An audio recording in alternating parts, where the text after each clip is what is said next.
This is a work in progress. There could potentially be some mistakes in my explanation. This is part 2. As I did make a prior video, this elaborates on it a little bit more. Hopefully, I'm not making any mistakes understanding the terminology used by the game here. Okay? But so far, I'm enjoying the gameplay more with the newer settings that I have. Again, it's not perfected. That's why it says work in progress in the title and my settings. This isn't the best settings, right? Or I would have said that. I'm not that confident. Go to options, go to gameplay. First and foremost, legend difficulty. If you want to play on easy, play on easy. You can use the same settings, but again, the numbers might be off. Let me give you a quick example. If you have it on easy and your pin slider is going like this, and then you put it on legend with the same number, it'll move faster. So that seems to be the case on my experience from having tested it several times. Coincidence, or am I actually correct? I'm hoping I'm actually correct. Take this with a grain of salt. When it comes to the balancing AI rate, it's literally just that. The rate at which the AI is likely to do the following. At 50, that's the default number for everything, straight down the middle. The likelihood that the AI is going to reverse your strikes while standing. The likelihood the AI is going to reverse your grapple attempts while standing. Okay? So the first one is at 50. AI standing grapple rate is at 25. AI ground strike reversal rate 40. AI ground grapple reversal rate 25. AI finisher reversal rate only a pipsqueak 5. And again, this has to do with what I explained a moment ago. On easy, they're likely not going to reverse your finishers nearly as often as if you put it on legend, despite the number 5 being the same. AI foreign object attack reversal rate 20. AI grab breaker rate, AI combo breaker rate. Now these are new. Again, the default is 50. So in last year's game, 2K introduced the breaker system. Essentially, you can reverse grabs and you can reverse combos. So this is the rate at which the AI is going to perform a grab breaker. And how you would do that, on an Xbox, it would be the red button, B. And on a PlayStation controller, it would be circle when you go to grab. So you go to grab the AI. What's the likelihood that they are going to grab you at the same time, if you will, to perform the grab breaker? Same thing with the combo breaker. There's different combos, right? There's the light and heavy combos. Everything starts with a light attack, which is X on an Xbox or square on a PlayStation. So if you time that properly, you're going to perform a combo breaker, or rather they are, hence they are the AI. So if you don't want them reversing your combos as often, lower that number. Again, on easy, they're not going to do it as often as if it's on legend. Hopefully I've explained that properly. AI combo rate, again, is just that. The rate at which the AI is likely to perform combination moves. I have that set to 25. AI submission rate. Now again, all of these can be individually tweaked within the superstar settings themselves when you go to like attributes or whatever. You know, like you can make it so that Omos never goes to the top rope, which he never does, right? You could set that to 0. This is just like generalizing all of the superstars, right? Excuse me. So again, the rate at which superstars in general are going to want to perform a submission move, 25. AI dive rate, 25. A springboard move, 30. The AI's likelihood, to grapple, their grappling rate, 35. AI strike rate, 35. The likelihood that they are going to do limb targeting moves, 35. Again, this is a bit of a weird one because that generally just happens on the ground when you go to do a quick grab and then hit either a light or a strong attack. Okay, because the 2K19 targeting limb system isn't in the game. Just had to clarify that. Again, the rate, so these are all at 35 here. Okay. The AI running attack rate, the rate at which the AI is likely to run and attack you, 25. AI block and dodge rate, pretty self-explanatory. Hopefully, the rate at which they are likely to perform a block or a dodge. I've lowered it to 35 as I really don't like those mechanics too much. I'm not saying they're bad. The block is actually kind of cool. The dodge, I don't know, maybe more for a boxing game. That's just my opinion. Entrance run-in, mid-match run-in, post-match run-in. I always leave these on 2, which is actually the default, which goes against what I said earlier, that the standard rate is 50 for everything. These, I believe, are set to 2, so I don't touch them. Referee downtime. The higher the number, the longer he's down for. I find that ref is too strong. Okay? You're not the Undertaker. 100. Basic reversal windows. Literally just that. Your basic window for reversals. The larger the number, the longer you have to respond to the button prompt when it's time for you to perform a reversal. Lower the number, you're making it more difficult. And again, on Legend, 35 is pretty difficult. Like, I have a hard time reversing, and when I get a reversal, it feels really good. When it's on easy, doesn't feel as good, so I may have to scale that back some more. But I would never bother. So that's what that is. 35 for that. Again, if you're a noob, you can crank that up all the way to 100. You could probably wait for 3 minutes. No, not really. And still reverse the move, okay?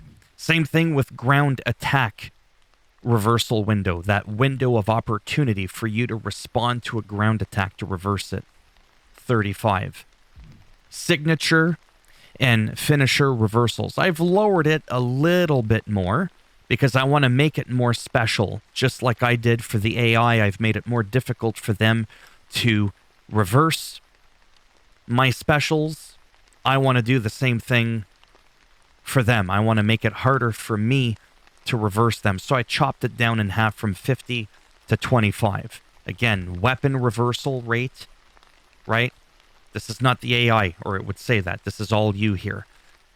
I left that at 50. Again, feel free to change it. Stamina cost of moves that you do. How much stamina cost? I just didn't bother changing it. I left that at 50. Same with the stamina recovery rate of 50, especially with this year's fatigue system. That's a little bit different.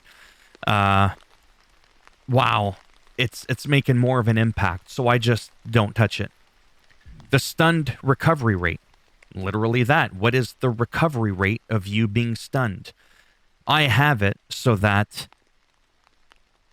you're not recovering all that well from being stunned. Rollout frequency. I left it at 50. That's a lot more prevalent now in this year's game with one-on-one matches because it was in the game before last year when you had multiple people in the ring. Once they sustained so much damage, they would roll out of the ring. Remember that? Then you could like recover, get back in. So I just left it at the default because I enjoy that happening to begin with. Just the standard 50. And then again, how long does the duration of that rollout last? I wanted to shorten it just a little bit so that it's not as long since I'm having the frequency at the default 50. The stun gained. The rate at which it takes for you to get stunned. I lowered it a little bit so it takes a bit longer. But once you get there, your recovery rate for being stunned is going to take longer because we have that at 15. This, again, you could leave it. You could increase it. If you put it to 100, you're going to get stunned real quick, right? And if you put it at 0, maybe you never get stunned and it barely ever happens. That's essentially the gist of that. And then how long you're actually stunned for. That, I've left it. Stun duration, stunned recovery rate. Yeah, I think it's pretty self-explanatory there. That's literally just the rate, the duration of the stun. This is like the stunned recovery rate is how long it takes for you to start recovering, if that makes any sense. I don't want to overcomplicate it here. So stun gain 40, stun duration 50. Vitality regen cooldown. Your vitality is your health. I left it at 50 for the cooldown period before your health begins to regenerate. By the way, English isn't my first language, so hopefully I'm explaining some of this semi-decent considering. Vitality regenerate. I mean, that's just your health regenerating, period. I have it at an astronomical low level of it doesn't exist. As you're getting walloped, okay? And you're getting bonked in the noggin. That's it. Like, you are just not recovering from that whatsoever. Your stamina, you will, because you get, like, your second breath and all that. But if I just knock the health right out of you, I don't want you to recover that, so I have that at 0. AI difficulty damage scaling. That one doesn't seem all that obvious. Again, the default is at 50. It's just the overall output of the damage that the AI does to you, period. So having it at 100, you're essentially doubling the damage the AI does to you. And this, again, does scale with difficulty. On Legend, they're going to smack you a lot harder, right, than if it's on Easy. Drag escape, when you're being dragged, how difficult is it for you to escape? I just left it at 50. Carry escape, I just left it at 50. Targeting is all preference. Now, the advanced stuff, there's some stuff, most of the stuff I'm not even going to talk about because I don't know what in the blue pineapple it is. And if someday I do understand more confidently what these things mean, then I will elaborate on them in a third video. For now, first count lock is just that. When do you want to see the count? On the first one or not? Huh? I think I understand that, so I just leave it off. This is literally just that. Human additional finisher pin value. I just know that if you increase it, it makes it easier. Your finisher pin value is just more powerful.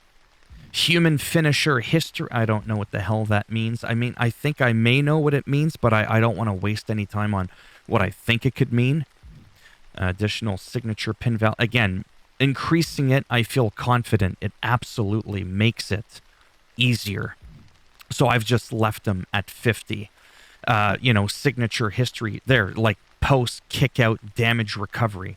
Obviously, the higher, the quicker you're going to recover, right? And then AI additional, if you crank that up, it makes it better for them, harder for you. So you would want to lower this to make it easier. So all of these, higher value is easier. Lower on the AI makes it easier for you. Just to sort of kind of not really give you an inkling as to the pin difficulty settings when we trigger over, because there's 3 categories within the advanced here. Normal pin indicator flag speed. As I understand it, that's like when you're getting pinned, if you're doing the, not the button mashing one, the one with, where you got to flick right or flick up on the right analog stick and you see that flag moving. Normal pin indicator flag speed is just that. And again, if you set it at 50, which mine is at 50, on easy, it can move pretty slow, but obviously as you take more damage, it'll speed up more, right? So if you take a finisher from Roman Reigns or anybody else, that thing is going to obviously move faster because you really got your brains rattled. Well, if you drop that all the way down to 0, it's going to be like Matrix style. It's really, really going to slow down. So this here gives you way more control as to how matches play out in the end in terms of the pinning. And then pressure pin. Well, that's just that. The one where you have to pressure pin for the flag speed as to, the higher you put it, the more of an impact it has when you're pressure pinning. I'm assuming that that's what it means. I could be wrong on that. Please don't take this too seriously. Normal pin kick-out zone, there's a max, and there's also a minimum. And that's how wide that flag is that's moving around. I really hope to God that that thing that moves back and forth is the flag, because I'm pretty sure that that's what it is. So you can make it so that it's really wide, like what's the maximum, but then if your minimum is also really big, then you're not going to have a lot of wiggle room, potentially. So that's what that sort of kind of has to do with. And then pressure is just that. When you're pressuring, I believe it's the button press version of the pin. I'm hoping that that's what it means. Again, normal pin kick out zone minimum size, right? Pressure pin kick out zone minimum size. Zone maximum size. Yeah, still a little bit iffy on that. Human attacker cancel threshold. I'm not too sure what that is. Hum, by the way, yeah, is human. Human attacker button press strength. So again, we're under the submission minigame. So when you're mashing those buttons, you're like, oh my God, you know, and it'll be like, oh, A, so you tap A. Oh, B, quick tap B, because it cycles through. Every time you push the button, it's stronger. So at 100, you might only need to tap it once. You're like, bitch, get the fuck off me. That's probably what's going to end up happening. Human attacker wrong button penalty. Well, just that. If you botch it, like AEW, and you end up hitting the wrong button, you're going to pay for that mistake a lot more at a higher number. If you lower it, it's not going to make as much of a difference. Now, this is when you're defending button press strength. Just in general for submission when you're defending, right? Like when it's being done to you. So it's the same thing. This is when you're attacking, hence attacker, human defender, either giving the submission or receiving it. And then AI attacker button press strength is just that. It's the strength at which them trying to kick out is going to be. Even though you don't see their mini game, right? It's just how much easier is it for them to get out of it. Same thing with AI attacker wrong button. What if they make a mistake on their back end? How much is that going to penalize them? And an AI defender button press strength just in general. AI defender. So it's the same for the AI as it is for you. My biggest takeaway, because I'm pretty much at the end of this video, which is astronomically a lot longer than I was hoping for it to be, is the following. In 2K22, my biggest gripe was that just in general, the game was too easy. I would go into universe mode and I would drop all my attributes to 30, which is actually the lowest that you can drop everything. And I still had all of these settings on the hardest difficulty, double damage, and all this stuff. And I was still winning at least 3/4 of my match. I had like a 75 to 80 something % win rate ratio, whatever, percentage. So with this here, what's really amazing is despite everything I told you I did, the one part I had no control in that pissed me off the absolute most was I found they were overpowered in the submission department. I would barely have any damage done to me, and I would end up tapping out really quick. Well, guess what? That has now completely changed because of the advanced submission mini game sliders. So to me, this is absolutely astronomical. I'm so sorry that this ended up being a 20-minute video. I wish it could have been a 2-minute video, but I would not have been able to properly encompass all of the information that I felt was really important, because I don't know your level of understanding of this. You may understand this better than me. And if that's the case, then why the fuck are you here watching the video? Let's just end it. If you liked it, thumbs up. It does greatly help support the channel with the algorithm. You didn't like it, go ahead, give it a thumbs down, and I'll break it in half. And I'll twist it, and all that fun stuff. And if you want to subscribe, naturally, that would be fantastic. But if not, I get it. Trust me, I get it. There's a lot of amazing YouTubers out there that do this wrestling shit. Okay? I don't like subscribing to too many people either. You could go ahead and do that. But if not, thanks for stopping by anyways. Take care. Share with me down below because of two reasons. Because I actually do care to know what you've done. And the ulterior motive is that it does tickle the algorithm on YouTube, and the more engagement on the video, the more it pushes this to the top of the list. And yeah, so that's that. Take care, and perhaps someday I'll make an additional video, like I said, if I further understand the new shit that's been added to the game. Take care. Maybe I'll see some of you in the next one. Bye for now.